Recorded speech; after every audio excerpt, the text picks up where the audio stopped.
Okay, so now we're going to be reading those pair of poems that I assigned. They're Wild Peaches by Elinor Wylie and Spring and All by William Carlos Williams. A couple things about so it's always important to pay attention to the historical context in which people are writing, because people never just write out of a vacuum, right? They have things that encourage them to write, things that make them write. And the poets that we're talking about today, as you can see, were both born in the mid-1880s.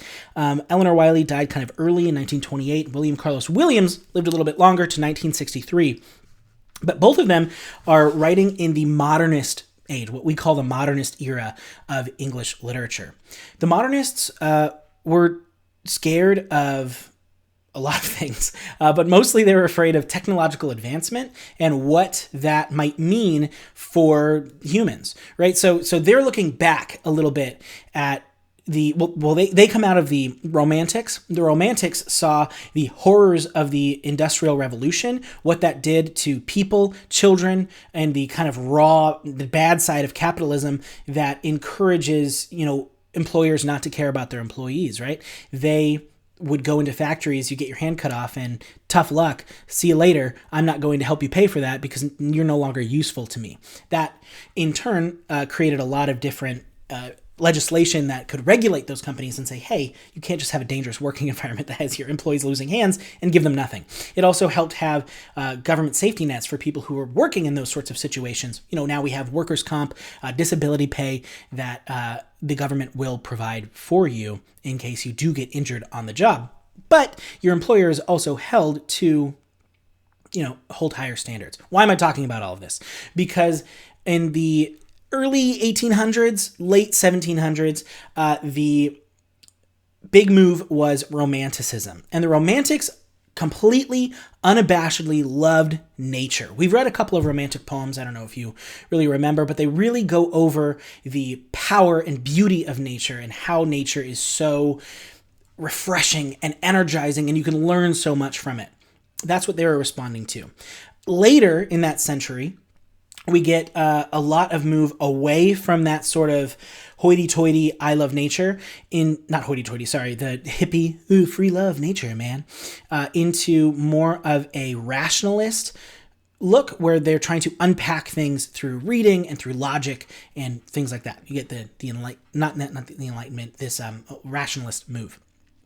After that, the modernists look at the world, especially after the horrific events of World War I, and they say, oh, geez, everything's meaningless, everything's scary.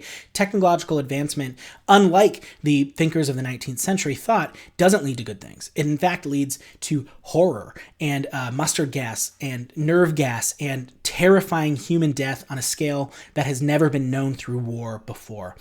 And they kind of went back a little bit to the romantic idea of nature, except now it's no longer fully idealized. Now it's tempered a lot, but it still is a part of that pastoral tradition. That context, that background, is important to understanding where Wild Peaches and Spring and All come from. Both of them are part of, like I wrote, the pastoral tradition, which is this idea of glorifying to some extent the simple life, glorifying nature. But both of them don't just stop there. They both, because of the era that they are written in, are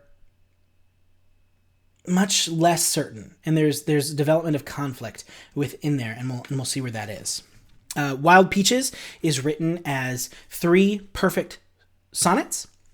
We've talked about sonnets before. So very highly structured, written in iambic pentameter, and the third part of Wild Peaches, it breaks that, right? So 1, 2, and 4 are all sonnets. 3 is slightly different.